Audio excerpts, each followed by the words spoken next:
Salams and welcome to part number 198 in this fabulous book, Muhammad Sal'lal'laa'hu A'lay'hi Was'sallam, his life based on the earliest sources. And now we are busy with chapter number 60, where we're looking at the siege of Medina and his part number 198. And we mentioned that Nu'aym ibn Mas'ud, please remember that name, what a magnificent negotiator. He managed to cause a friction or a fracture and distrust between the Banu Qurayza, between Quraysh, between Ghatafan, between the allies, between the Huyay, the rabbi or the chief of the Banu Nadir who were exiled, and there was major problems. These people just came for money. They were all mercenaries. Only the Quraysh came for religious purposes or political purpose. They wanted control of the whole of Arabia. They wanted to be the de facto leaders and custodians of Mecca itself. So all the economic wealth, the power, the prestige, they wanted it in their hand, and they wanted to get rid of Muhammad sallallahu alaihi wasallam, the Muslims and Islam. That was their focus. That was the focus of Quraysh. But the focus of Ghatafan and the allies and everyone else was just for money. They are mercenaries, right? So now, as they were getting restless, the days, they just thought in 1 or 2 days they'll get their money and they'll be out of there. Quick in and out. They thought with 10,000, no one is going to be able to stop us, right? And they found that 1 day, 2 days turned into 1 week and 2 weeks, and now they're getting tired. The food is getting finished, and they're really, really upset and frustrated about everything. Then the expedition had virtually failed, and now the final seal of failure was placed to them from heaven, right? For 3 days after the ritual prayer, the Prophet ﷺ had uttered the supplication, and Nabi ﷺ started making dua.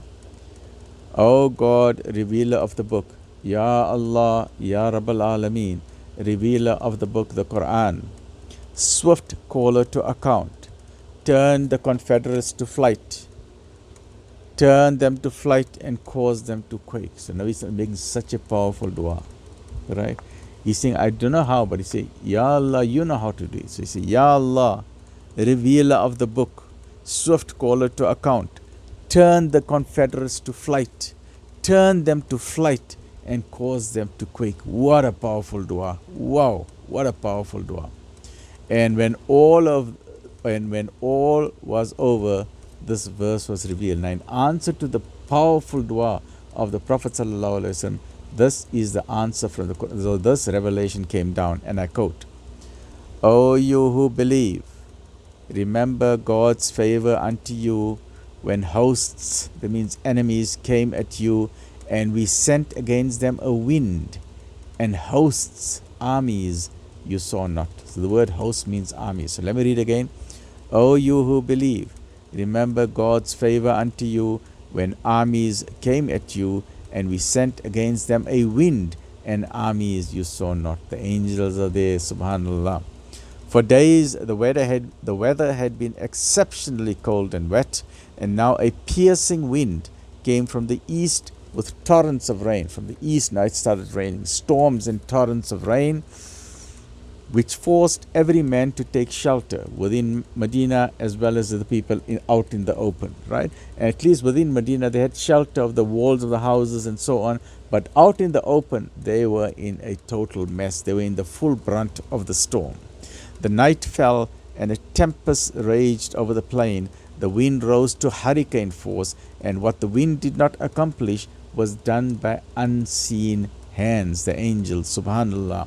Throughout the two camps of the invaders, throughout the camps of the Quraysh and the camps of the Ghatafin, and as well as the other allies, there was soon not one tent left standing, nor any fire left burning, and the men crouched shivering on the ground, huddled together for warmth.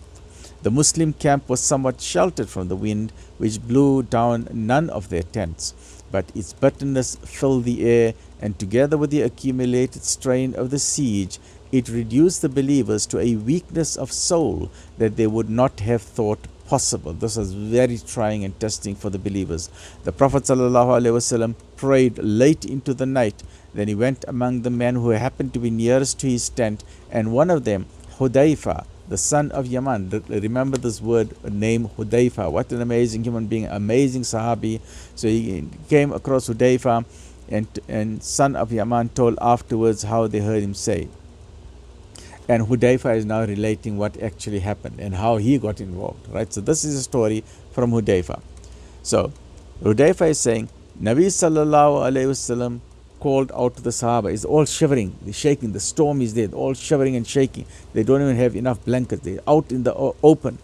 Nabi Sallallahu Alaihi Wasallam asked a question, which of you will stand up and go to see what the enemy are doing and then come back and give me feedback as to what is going on? Who will do that? They're asking for a volunteer. And if you do that, I will ask of God that he shall be my companion in paradise. So Nabi Sallallahu Alaihi Wasallam is giving a very powerful gift. He said, if one of you can stand up in this fierce wind, in this hurricane storm, that everyone is terrified of the storm itself, go into this darkness of the night, cross the trench, go to where there are 10,000 enemies, walk around their camp, see what they are doing, come back across the trench and come to me and tell me what is going on. And if anyone does that, you're going to be my companion in paradise. I give you that guarantee. There was silence, right? But there was no response. Imagine, these are the Sahabi, the best of the best, the elite of the elite. And in later years, when one of the Sahabi was sitting down, and in many years later, when Nabi Sallallahu Alaihi Wasallam passed away, I think it was the first Khalif or the second Khalif or something like that. And one of the new youngsters was saying, hey, you all lived in the time of Nabi Sallallahu Alaihi Wasallam. Hey, you all didn't do enough, man. We would have carried him on our shoulders and we would have kissed him all day. You all were so lucky to be with him. And the Sahabi said, you don't know what you are talking about. You were not with us. You are not with us at the Battle of Badr. You are not with us at the Battle of Uhud. And finally, you were not with us at the Battle of the Trench, the Khandaq, where on that cold night we were shivering, and Nabi Sallallahu Alaihi Wasallam asked for a volunteer from the best, the elite of mankind, to say who will be a volunteer to go to the army of 10,000 people, go see what is happening, come back and tell me what is going on. And he said no one picked up the hand. Nobody picked up the hand. This is the elite of the elite. Now imagine if the greatest Sahabi did not volunteer. Imagine what they were going through. They were human beings. They were terrified. They not only terrified, they were finished. Physically, their bodies were drained. They did not have food for 3 weeks. Now it's coming to 4 weeks now. It's an entire month of suffer, 27 days. And as a medical doctor, I can tell you, if you haven't ate properly for 27 days, plus in addition you're struggling for water, plus in addition you got an enemy standing in front of you, 10,000 people, plus you got a betrayal of the Banu Qurayza, the Jews within Medina itself, the mental stress, the mental anguish, the heart, the blood pressure is gone high, your adrenaline is gone high, your adrenal glands are pumping out cortisol all the time. It is a stress hormone. You are destroyed physically, you are destroyed mentally, you are destroyed, your heart is clamped like this and your soul is like this. You cannot move. You just want everything to end. You are now seeing death in front of you. You are saying, when is this going to end? So these were the best of people, and they went through a great hardship, So when Nabi Sallallahu Alaihi Wasallam said, who will be my volunteer? There was no response. And Hudayfa then continues with the story. He says, we were so unnerved. We were mentally destroyed.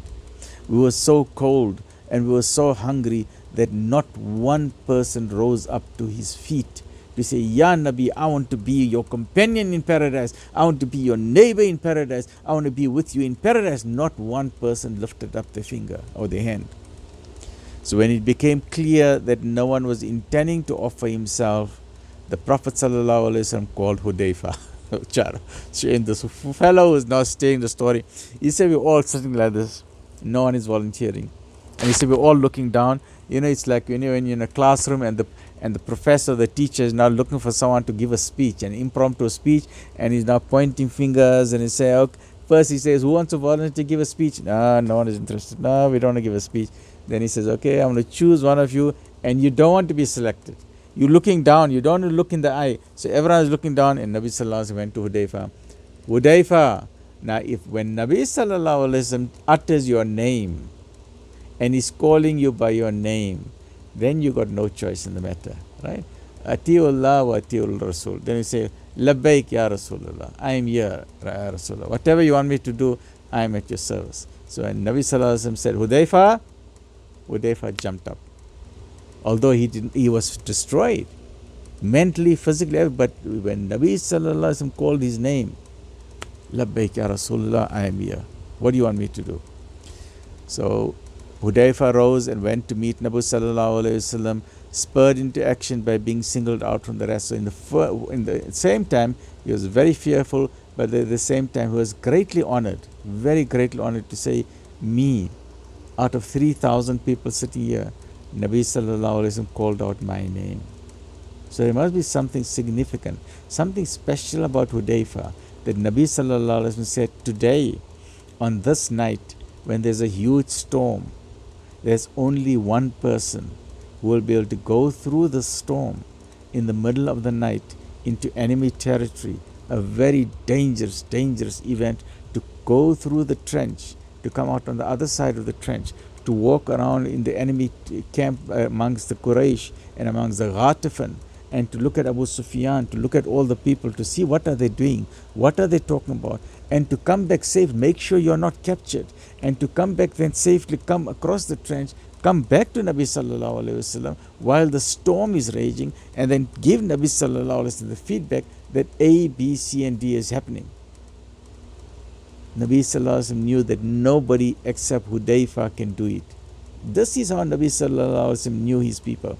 He knew them like the back of the hand. He was a magnificent reader of people. He could read people.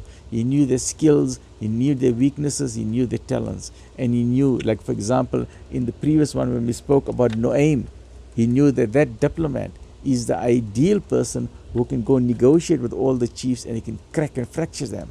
Now once again in this instance, he knew that only this fellow Hudayfa is the right guy, he is the right man for the right job at the right time, and Hudayfa was selected. Stay well, look after yourself. Alhamdulillah Rabbil Alameen.